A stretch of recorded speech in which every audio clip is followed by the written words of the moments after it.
parole aux associations.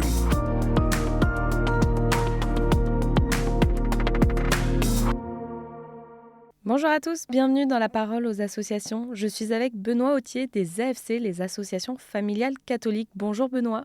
Bonjour Agnès. Alors aujourd'hui, on va parler de l'éducation relationnelle, affective et sexuelle, qui est un sujet qui a fait beaucoup de bruit ces derniers temps. Et donc les AFC ont souhaité organiser une campagne de sensibilisation sur le sujet.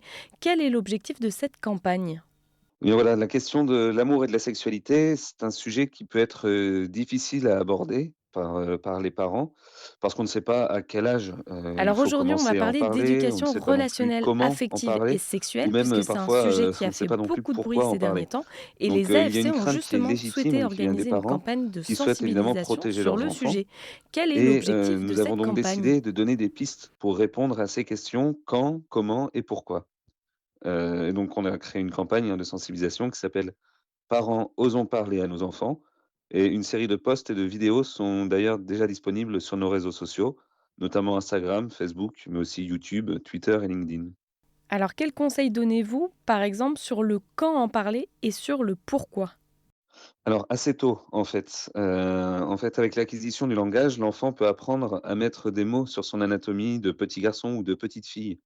S'il pose des questions sur, par exemple, comment on fait des bébés, eh ben, il est bon de lui répondre. Et cela peut commencer à l'âge, de la maternelle, par exemple. S'il n'en pose pas, eh ben, il faut initier un dialogue et donc ça peut commencer autour de 5-6 ans, de façon progressive bien sûr et adaptée surtout. L'enfant a une grande confiance dans les adultes et bien sûr en premier lieu, dans ses parents, dont il a besoin d'une parole en fait, une parole qui soit vraie, juste, précise sur la transmission de la vie. Il ne porte pas encore, un regard trouble sur la sexualité et donc il pourra s'émerveiller avec ses parents de ce beau mystère de la vie.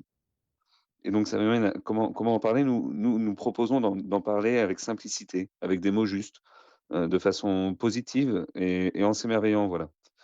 Pour que ce soit moins gênant pour nous, parents, on parle de l'homme, de la femme, du couple en général, sans entrer dans notre histoire intime, hein. Comme ça, on peut mener des échanges avec délicatesse, en prenant l'enfant au sérieux, en lui signifiant surtout que ce sujet est réservé au milieu familial et que ces questions seront toujours bien accueillies. Ça, c'est essentiel.